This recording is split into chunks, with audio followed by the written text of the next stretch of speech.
নমস্কার, তোমাদের সকলের প্রিয় পাঠশালায় আরো একটি নতুন ক্লাস নিয়ে হাজির হলাম তোমাদের সামনে।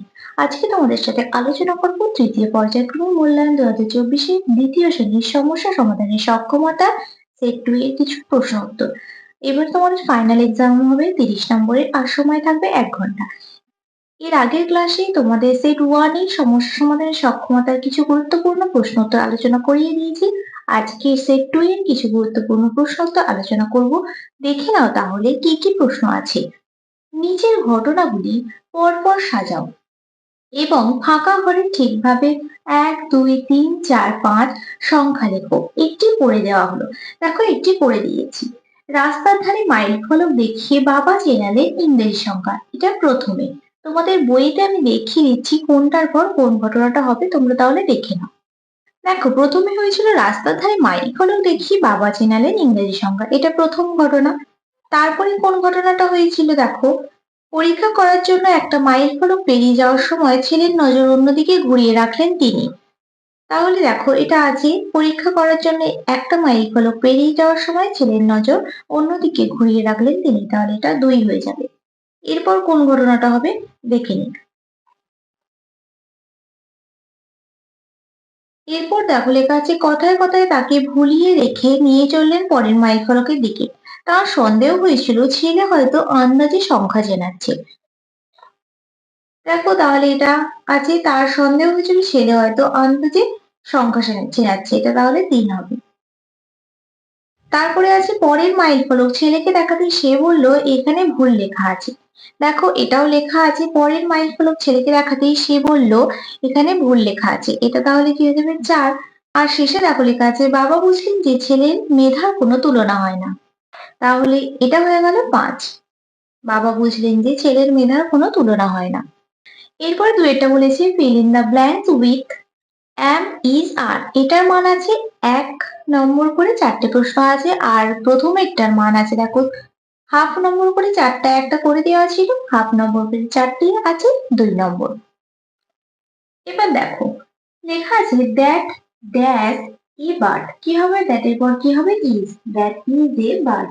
I dash in class 2. I am in class 2. You dash a brave girl. You are a brave girl. Trees dash our friend. Trees are our friend. তারপরে তিনটা বলেছে সঠিক সংখ্যা ভেবে ফাঁকা ঘরে বসাও। এখানে মান আছে 2। দেখো এখানে দুটো ফাঁকা ঘর দেওয়া আছে, তাই এখানে মান আছে 2। প্রথমটা দেখো লেখা আছে 2, 7 আর 3। এই তিনটে যোগ করলে কত হবে? 7 আর 3 10 আর 2 12। তাহলে তোমাদের প্রত্যেকটা লাইন 12 করতে হবে। এবার দেখো 3 লেখা আছে 5 লেখা আছে, কিন্তু এই ঘরটা ফাঁকা দেওয়া আছে। কি হবে? 5 আর 3 কত? 8। 8 এর সাথে কত যোগ করলে 12 হবে? 4। তাহলে এখানে আমি লিখে দিলাম 4। তারপর দেখো কি হয়ে গেল? 2 আর 4 হয়ে গেল। তাহলে 4 আর 2 যোগ করলে কত? 6। 6 আর 6 যোগ করলে হয়ে যাবে 12। তাহলে এইভাবে তোমাদের এই ফাঁকা ঘরগুলো পূরণ করতে হবে। তারপরে 4টা বলেছে right two name of flowers, fruits, animals and birds. 8টি আছে দেখো, দুটো করে লিখতে হবে। 8টি আছে হাফ নম্বর করে, মোট 4 নম্বর। নেম অফ ফ্লাওয়ার্স, দুটি ফুলের নাম লিখতে বলেছি। একটা লিখলাম রোজ আর একটা লিখলাম লোটাস। নেম অফ ফ্রুটস, দুটি ফলের নাম লিখতে বলেছি। কি লিখবো? ব্যানানা আর লিখলাম অরেঞ্জ। অরেঞ্জ মানে কমলা লেবু। নেম অফ অ্যানিমালস, দুটি পশুর নাম লিখতে বলেছি। কি লিখবো? টাইগার আর লিখলাম লায়ন। আর নেম অফ বার্ডস, দুটি পাখির নাম লিখতে বলেছি। একটা লিখবো ক্রো আর একটা লিখবো পিকক। তোমরা এখানে অন্য নামও লিখতে পারো, কোনো অসুবিধা নেই। তারপরে 5টা বলেছে হারিয়ে যাওয়া সংখ্যাগুলি। 4টে আছে হাফ নম্বর করে, মোট 2 নম্বর। দেখো একটা দেওয়া আছে 5 গুণ 0। 5 এর সাথে 0 গুণ করলে কত হবে? 0ই হবে। 10 এর সাথে কত গুণ করলে 0 হবে? 0। 25 এর সাথেও 0 গুণ করলে হবে 0। আর 11 এর সাথেও 0 গুণ করলে হবে 0। এইভাবে তোমাদের সংখ্যাগুলো লিখতে হবে। তারপরে বলেছি নিচে সমস্যাটি সমাধান করো। একটি প্রশ্নই আছে 2 নম্বর। 1 কাপ চায়ের দাম 4 টাকা 50 পয়সা। একটি বিস্কুটের দাম 1 টাকা 50 পয়সা। 1 কাপ চা ও একটি বিস্কুটের মোট মূল্য কত? তাহলে দুটো যোগ করতে হবে। 1 কাপ চায়ের দাম 4 টাকা 50 পয়সা। দেখো আগে টাকা আর পয়সাটা লিখে নিলাম। 4 টাকা 50 পয়সা। আর একটি বিস্কুটের দাম 1 টাকা 50 পয়সা।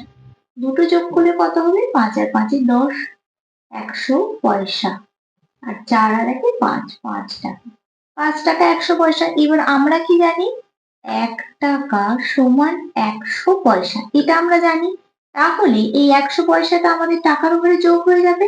কি হয়ে যাবে? 5 এর সাথে 1 যোগ হয়ে গিয়ে 6 টাকা হয়ে যাবে। 6 টাকা। 1 কাপ চা ও একটি বিস্কুটের মূল্য 6 টাকা। তারপরে 7 বলেছে ফাঁকা ঘরে সংখ্যা বসাও। হাফ নম্বর করে আছে, 4টে আছে, মোট 2 নম্বর আছে। দেখো এটা কি করতে হবে? এখানে এমন দুটি সংখ্যা লিখতে হবে যে দুটো সংখ্যা যোগ করলে হবে 10, আর এই দুটি সংখ্যা যোগ করলে হবে 14। এখানে তাহলে কোন 3টি সংখ্যা বসবে যেগুলো যোগ করলে 10 আর 14 পাবো? তাহলে দেখে নাও কোন কোন সংখ্যা হচ্ছে। এখানে যদি 4 লিখি আর এখানে যদি 6 লিখি, কত হচ্ছে? 6 আর 4 10 হচ্ছে। আর 6 এর সাথে কত যোগ করলে 14 হবে? 8 যোগ করলে হবে 14। তাহলে 6 আর 4 10, আর 6 আর 8 14। এরপর 10 আর 14 যোগ করলে কত হবে? 24। এইভাবে তোমাদের এই ফাঁকা ঘরটি পূরণ করতে হবে। তারপরে বলেছে দুর্লভের পিসির নাম। দুর্লভের পিসির নাম হলো কাত্যায়নী ঠাকুরন। কাত্যায়নী ঠাকুরন। এটি দেখো 4টি প্রশ্ন আছে, 1 নম্বর করে মোট 4 নম্বর আছে। বিশ্বম্বর বাবু কি করেন? বিশ্বম্বর বাবু একজন ডাক্তার। বিশ্বম্বর বাবু কি করেন? বিশ্বম্বর বাবু একজন ডাক্তার। বেহারাদের সর্দারের নাম কি? বেহারাদের সর্দারের নাম হলো বুদ্ধ। বেহারাদের সর্দারের নাম কি? বুদ্ধ। প্রথম পুরস্কার কার লেখা? স্বপন বুড়োর লেখা। প্রথম পুরস্কার স্বপন বুড়োর লেখা। তাহলে কি হলো? দুর্লভের পিসির নাম কাত্যায়নী ঠাকুরন। বিশ্বম্বর বাবু কি করেন? বিশ্বম্বর বাবু পেশায় একজন ডাক্তার। বেহারাদের সর্দারের নাম বুদ্ধ। প্রথম পুরস্কার কার লেখা? স্বপন বুড়োর। তারপরে 9টা বলেছে নিচের শব্দগুলি থেকে যুক্ত ব্যঞ্জন খুঁজে লেখো। 5টি আছে, 1 নম্বর করে মোট 5 নম্বর আছে। এখানে দেখো তোমাদের শুধুমাত্র যুক্ত ব্যঞ্জন খুঁজে লিখতে বলেছে।